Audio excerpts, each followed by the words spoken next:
Ayaw sa... If ever nakasama, if ever lang, no? Because we do not want to dwell on the witnesses to be presented. I am sure that it will be significant in proving the prosecution's case, no? Okay, kumusta po ang lahat? Kumusta ang ating mga suking tagasunod sa ating mga vlog, sa ating mga nagko-comment ho lagi dito, sa ating mga subscriber ho dyan na lagi hong present.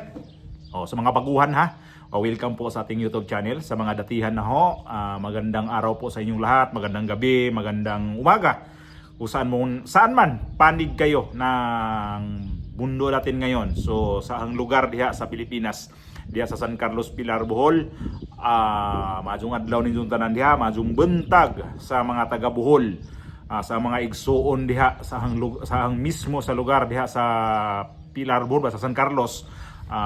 Hinaot ko nga maadyo ang inyong kondisyon diha, maadyo inyong panglawas sa mga kaparyentihan, sa mga silingan na diha, sa mga kabarangay, lahat na. Sa ating mga kapwa bulanan na nag-migrate po sa iba't ibang parte ng Pilipinas at sa parte na rin ng mundo o sa iba't ibang panig ng bansa, kahit saan mang bansa. Sabihin na lang natin, ang gulo ko ang gulo ng introduction ko dahil doon nahawa tuloy ako dito sa kay Ridon at saka kay dito kay Luistro. Yung napanood nyo kanina, yan ang gagawan ko nga ng reaction ngayon. Nahawa ako sa gulo ng utak dahil sabi ko ang gulo nila, no? Okay, mga kapwa ko OFW, shout out po sa inyo, sa ating mga subscriber ho dyan na bagong pasok ha. Shout out po sa inyo, maraming salamat sa inyong suporta at sa inyong pag-subscribe po sa ating YouTube channel. Tuloy-tuloy na po kayo sa pag-subscribe at tuloy-tuloy na din ako dito ngak dito sa aking social media. At ulitin ko, marami pong salamat sa inyong tiwala, sa inyong suporta, sa aking mga subscriber ho dyan na lagi ho talaga nandito sa ating tuwing upload ba. Marami po salamat sa inyong mga ma'am at saka sir. Nandyan ho lagi ang inyong mga pangalan, nakikita ko yan. Marami po talaga hang salamat. God bless po sa inyong lahat. Ang laking karangalan ko po na nandito kayo lagi sa ating YouTube channel. Sa dami kasi pong gumagawa ho ng mga ganitong opinion, pero sa inyo po talaga ako nagtitiwala at nagtitiwala rin po kayo sa akin. Marami pong salamat ulit ha. Okay. Ito na ang ating main topic. Itong si Luistro. Sinulat ko. Ito yung para di ko makalimutan yung sinulat ko dito sa aking maliit na papel. Itong si Abby Andres, ito yung sheriff na sinuntok ni VP Sara. Yung kanila, kunting slide lang yung kanina na sapol sa mukha itong si Abby Andres. Alam kaya nitong mga to, ang istorya nun, bakit umulbo ng galit si VP Sara nung time na siya pa ang mayor ng Davao City? Dito kayo magalit talaga ng husto ngayon, no? Kaya ayaw talaga ninyo magiging presidente itong si VP Sara. Kasi kababaeng tao, kita nyo naman ha, may ganun-ganun pa sa, halika nga dito, paglapit, boom! Dalawang beses pa, boom! Inawat yun. Kung di inawat, yung sheriff na yon, sigurado bulagta yon. Tapos na tayo sa presidente yung sabi nila mamamatay tao. Dito naman tayo ngayon sa sunod na presidente nang bubugbog ng tao. Lalo na yung sa mga korupsyon, lalo yung mga buaya dyan sa mga House of Representatives at saka dito sa mga opisyal ng gobyerno ngayon. Matikman ninyo itong kamao ni VP Sara. Kaya pala ayaw ninyo magiging presidente dahil mapipresidente to. Nako, mayayari kayo. Yung kamao nito, matibay-tibay yung kamao niyan, ha? May pagkabuyes yan si VP Sara, ha? Warning na ho yan sa inyo. Kaya pala, itong si Luistro, itong si Ridon, nanginginig na kahit di pa presidente si VP Sara. Kaya gusto nilang bigwasan, i-impeach talaga si VP Sara. Kaya lang, may problema ang kanyang mga kanilang mga ebidensya. Play natin yung video. Gusto na manood tayo ng video muna ha. Habang nanood tayo ng video, ako dito, tambay lang muna ako dito ha. Okay, pasok ko yung video, pasok. Inilista bilang testigo ng impeachment prosecutors laban kay Vice President Sara Duterte ang court sheriff na sinapak ng bise noong Davao City Mayor pa siya. Ipinatatawag din bilang testigo si Mary Grace Piatos na lumabas noong walang birth records. Nakatutok si Tina Panganiban Perez. Ayaw sa... Noong July 2011, habang nakaupong mayor ng Davao City, sinapak ni Vice President Sara Duterte ang isang court sheriff na nagpapatupad ng demolition order noon sa lungsod. Ang sheriff, si Abe Andres, ay kasama ngayon sa listahan ng mga witness na isinumite ng House Prosecution Panel para sa impeachment trial ni Duterte. Sa pre-trial brief documents na isinumite ng prosekusyon at nakuha ng GMA News, sinabing ihaharap daw nila si Andres para patunayang may tendency ang bise na maging bayolente. Isa siya sa 8 witness kaugnay ng Article of Impeachment sa pagbabanta ni Duterte sa Pangulo, First Lady at dating House Speaker. Isa pang witness na nasa listahan ng prosekusyon. The name would read, tama po ba, Mary Grace Piatos? Piati? Ang pagkabasa ko, Piatos eh. Si Mary Grace Piatos, pangalang nakapirma sa resibo para sa natanggap umanong pera mula sa confidential funds. Lumutang ito sa pagdinig ng House Committee on Good Government and Public Accountability noong 19th Congress nang imbestigahan ang tungkol sa umano'y maling paggamit ng pondo ng Office of the Vice President. Ang sabi ng Philippine Statistics Authority, wala silang record na may pinanganak na may ganitong pangalan. Negative record po for Mary Grace Piatos, Milky Sequoia at Kokoy Villamin. Tama po ba? Tama po, sir. Pero paano ngayon ipipresenta sa Senate Impeachment Court ang isang multo? If ever nakasama, if ever lang, no? Because we do not want to dwell on the witnesses to be presented. I am sure that it will be significant in proving the prosecution's case, no? Well, you remember that one of the findings of the Committee on Good Government and Public Accountability is the recipients are not fictitious, are fictitious personalities, no? So, possible to dwell on that. Yung existence or non-existence po ni Mary Grace Piatos, yung pong smoking gun, kung talaga nga bang tama o mali, yung pong paggamit ng confidential funds. Tumanggi si Luistro na kumpirmahin kung kasama nga si Mary Grace Piatos sa listahan nila ng witnesses. Bawal kasi nilang talakayin ang merito ng kaso. Ano, sa palagay ninyo, yung buong video na yun ha, pinakita ko yung ano na yun, kung bakit itong si Luistro at saka itong si Ridon nanginginig na kay BP Sara kahit di pa presidente. At bakit, si Dilima pa, ayan, kaya nag-file ng impeachment si Bongbong Marcos, lalo siguro si Bongbong Marcos ngayon. Baka si Bongbong Marcos, ito yung hindi makakatulog. Ito si Bongbong Marcos ngayon, itong umpisa ngayon na itong impeachment niya na mukhang may problema pala sa ebidensya nito. Kasi based na rin doon sa pagkaintindi ko, doon sa kanilang kinukuhang mga ebidensya, lalo to si Abe Andres, hindi pa naman to si BP Sara nito nagiging Vice President. Bakit isinali ito nito si Abe Andres na isinama dito sa impeachment na magiging witness? Mayor pa siya noon ng Davao City. Dapat kasi, ang pag-uusapan sa impeachment, ito ngayon, recent lang yung nagiging vice presidente siya. Kasi ngayon nga impeachable officer nga siya Official siya na pwedeng i-impeach. Hindi pwede tanggalin. Kaya lang, sa pamamagitan ng impeachment, pwede ho siyang matanggal sa pwesto. Kaya lang, itong mga ebidensya ngayon na binintang kay BP Sara, malabnaw nga. Kung hindi to haluan talaga nila ng pananakot, haluan nila to ng mga kaso-kaso dyan sa mga senador, kung sino may mga senador dyan, malulusutan to ni BP Sara. Sa tingin, hindi ko abogado ha.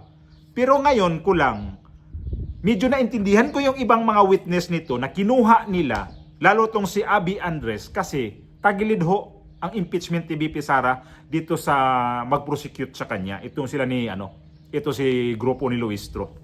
Nako. Tapos ito pa isa yung Mary Grace Piatos. Hindi nga maintindihan, buhay pa pala si nun. Itong si Romeo Acop, patay na lang si Romeo Acop. Puriadam gulang na sumasalangit ang kaluluwa na nito ni Romeo Acop, na alaman din natin na ano rin ang ginagawa nung buhay pa to. Karma na nga rin sa mga tulad ng mga congressman na sobrang pang-aapi kay BP Sara. Ayan, buhay pa siya, kaya lang sa pamamagitan na lang video, pero Wala na siya. Oh. Di nga nila maintindihan kung piatos o piati. Sabi ng babae, piati. Sabi ni ako, piatos ang pagkakabasa ko, pagkaintindi ko. So, dito pa lang, itong piatos-piatos na to, hindi talaga ni Luistro to na walang kasiguraduhan sa mga ebidensya na to ni piatos na to. Kasi sabi ni Luistro, di ba, if ever pa, ibarat natin yung if ever na yon. If ever nakasama, if ever lang, no? Because we do not want to dwell on the witnesses to be presented. I am sure that it will be significant in proving the prosecution's case. O ibig sabihin, wala siyang kasiguraduhan. Kung sakali man iisama to, kung may kasiguraduhan to, lalo daw magpalakas sa kanilang pag-prosecute dito sa kaso ni VP Sara. Sus. Ibig sabihin, nag-file kayo ng, sabi ninyo, sandamakmak, sangkaterbang mga ebidensya, pero wala pala yung mga ebidensya ninyo, no? Etong Madriaga, nako. So, mismo, itong prosecutor na mismo, ang nagsabi na hirap sila dito sa kanilang ebidensya. Hindi lang nila aminin, pero sa interview kanina, dito ng taga-media, hindi nila maintindihan o kaya hindi nila kasi walang kasiguraduhan itong Mary Grace Piatos na to kung makasama to talaga sa talakayin nila sa dito sa kanilang impeachment trial. Kasi may nga daw may merito ang kanilang nito. Ano ba yung sinabi ng reporter na to? Tumanggi si Luistro na kumpirmahin kung kasama nga si Mary Grace Piatos sa listahan nila ng witnesses. Bawal kasi nilang talakayin ang merito ng kaso. May merito sa kaso, ang sabi. So, yung sinabi ni Luistro na if ever improving the proceedings daw. Sus, ibig sabihin bakit yung sinama yan dyan? Kaya pala, nung sinabi na kinain ng buhay itong si Luistro, totoo pala siguro talagang balita yon na kinain ng buhay. Kasi siguro dito sa mga abogado ni VP Sara na yung si Sheila Season, matinding abogado daw ho yan si Sheila Season na yan. At nakatapat ito si Luistro.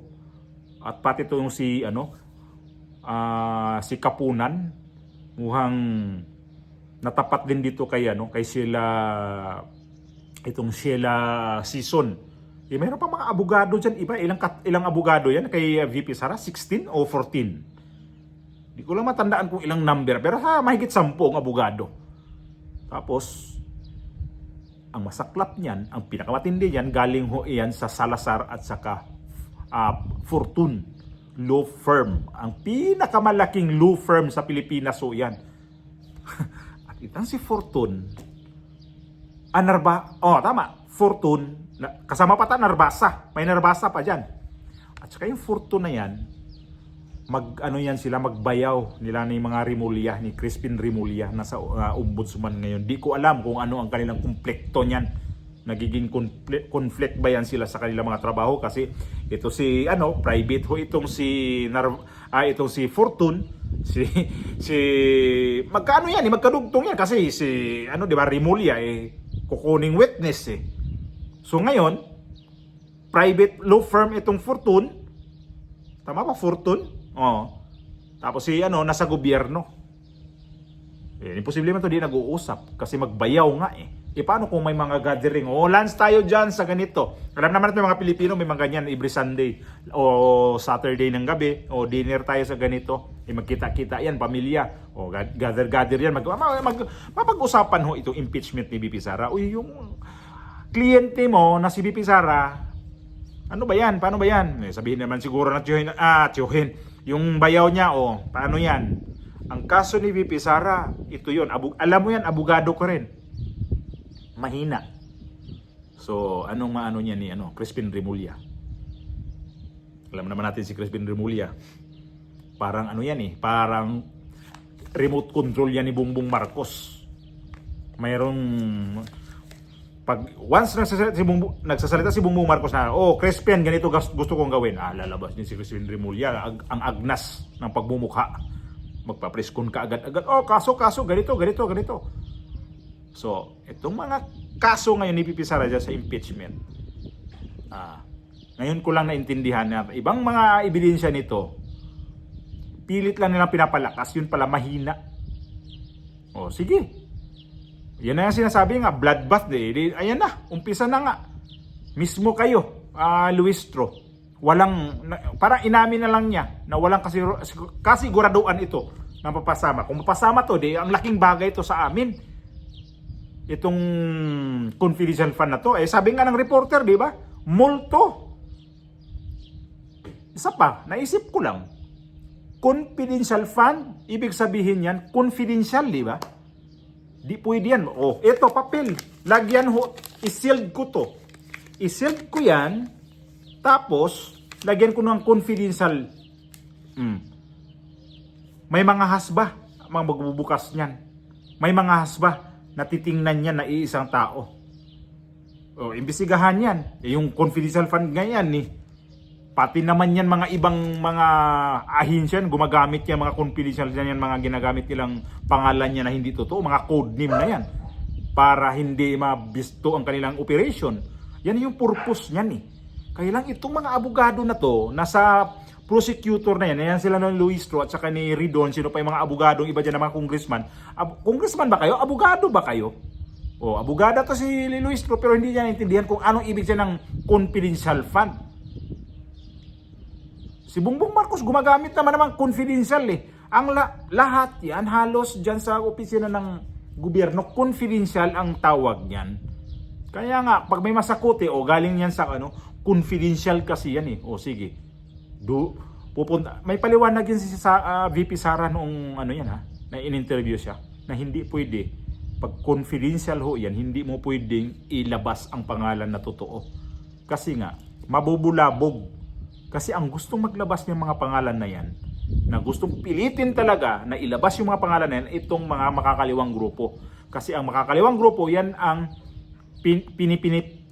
penetrate ni VP Sara. Yung mga NPA na yung during that time nung siya pa ang vice presidente na, yung siya ang sa LTF, LCAC.